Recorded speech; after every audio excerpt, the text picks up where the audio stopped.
Assalamualaikum, selamat pagi sobat semuanya. Jumpa lagi dengan kita di sini di pagi yang cerah ini. Alhamdulillah kita ada waktu sedikit untuk berdiskusi tentang permasalahan pada laptop ya kali ini.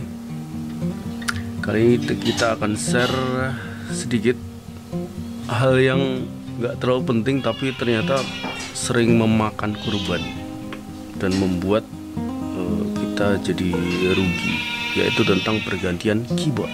Sobat, mungkin sebagian ada yang pernah juga mengalami hal yang serupa, yaitu ketika melakukan pergantian keyboard pada laptop yang ujung-ujungnya ternyata menyebabkan laptop itu jadi rusak, yang efeknya jadi lebih sulit, tentu jadi menambah pekerjaan kita, yang tentu profitnya nggak sebanding ya, karena laptop datang mintanya cuma suruh ganti keyboard, ternyata rusaknya di motherboard. Tentu itu tanggung jawab kita, dan nggak baik kalau kita mengatakan ke pelanggan kita bahwa motherboardnya bermasalah, padahal yang menyebabkan masalah pada motherboard kita sendiri. Termasuk kemarin kita juga ada cerita di temen waktu itu mengganti keyboard Lenovo. Jadi kisahnya pas ganti keyboard itu baterainya dilepas sih, cuma baterai CMOS-nya yang kecil tuh nggak dilepas.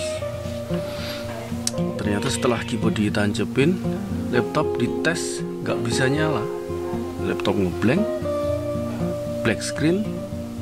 Setelah dicek ternyata masalah ada di motherboard, dan trouble-nya di chipset. Kan parah banget itu. Jadi gara-gara ganti keyboard karena salah penanganan, ngeremehin baterai CMOS yang gak dilepas, efeknya ke chipset. Berapa biaya yang harus dikeluarkan? Ganti keyboard itu rata-rata maksimal 250.000 ya. 250.000 cukup untuk ganti keyboard. Kalau ketambahan dengan kerusakan di motherboard, teknisi harus keluarin duit sendiri untuk nanganin itu, butuh waktu lebih panjang, belum tentu sukses loh. Kalau akhirnya sukses, mungkin kita sedikit bisa atur ya agar kerugian kita nggak terlalu besar. Kalau nggak sukses, nah, kan jadi masalah. Makanya teman-teman, khususnya teknisi, perlu diperhatikan ya. Ada satu hal penting yang nggak boleh diremehkan ketika kita melakukan ganti keyboard. Beruntung untuk laptop yang nggak ada CMOS-nya. Kalau ada CMOS-nya, kalau nggak ada CMOS-nya, beruntung kita nggak perlu lepas CMOS maksudnya. Kalau ada CMOS-nya, pastikan CMOS itu dilepas. Usahakan dilepas dulu, jangan diremehkan ya. Karena risikonya bisa fatal. Mungkin saja aman, tapi nggak ada jaminan aman. Berdasarkan pengalaman teman-teman ya, saya sendiri alhamdulillah nggak pernah merasakan. Banyak teman-teman yang cerita tentang masalah ini, ujung-ujungnya laptopnya rusak, harus butuh proses perbaikan lagi. Jadi selain baterai laptopnya dilepas, baterai CMOS-nya harus dilepas. Nah, ini sebetulnya apa sih yang menyebabkan masalah seperti ini? Masa hanya nancepin keyboard aja bisa bikin masalah yang besar pada motherboard? Jadi bisa jadi karena kita tahu bahwa baterai CMOS itu punya tegangan 3 volt ya. 3 volt itu di motherboard nggak kecil, 3 volt itu besar. Jadi nggak boleh kita remehkan. Tegangan wajibnya motherboard aja sebagaimana kita sudah tahu ya, sumbernya 19 volt.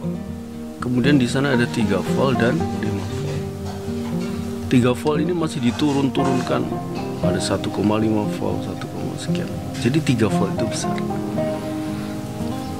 Jadi sekali lagi, baterai CMOS itu tegangannya besar, 3 volt ya. Kalau masih nancep di motherboard, tentu tegangan 3 volt itu tentu kemana-mana ya. Salah satunya ke IC BIOS. Bisa jadi keyboard itu secara nggak langsung terhubung dengan CMOS. Maksudnya ada tegangan di port keyboard.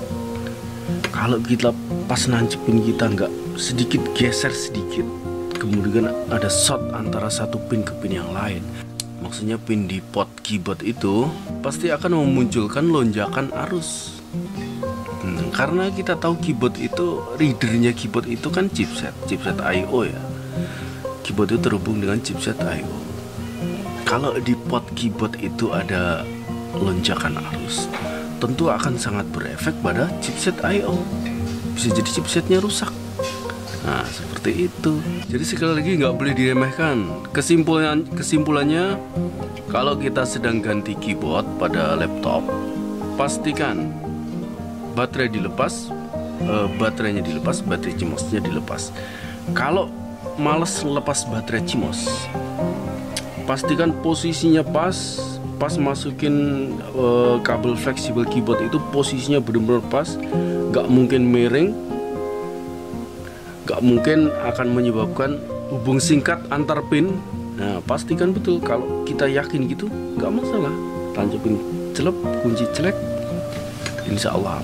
Baik, itu tips kita pagi ini terkait dengan penggantian keyboard laptop. Semoga bermanfaat. Ketemu lagi lain waktu. Jangan lupa juga subscribe dan like, share video ini biar lebih bermanfaat dan biar lebih barokah. Thank you for watching. Wassalamualaikum warahmatullahi wabarakatuh.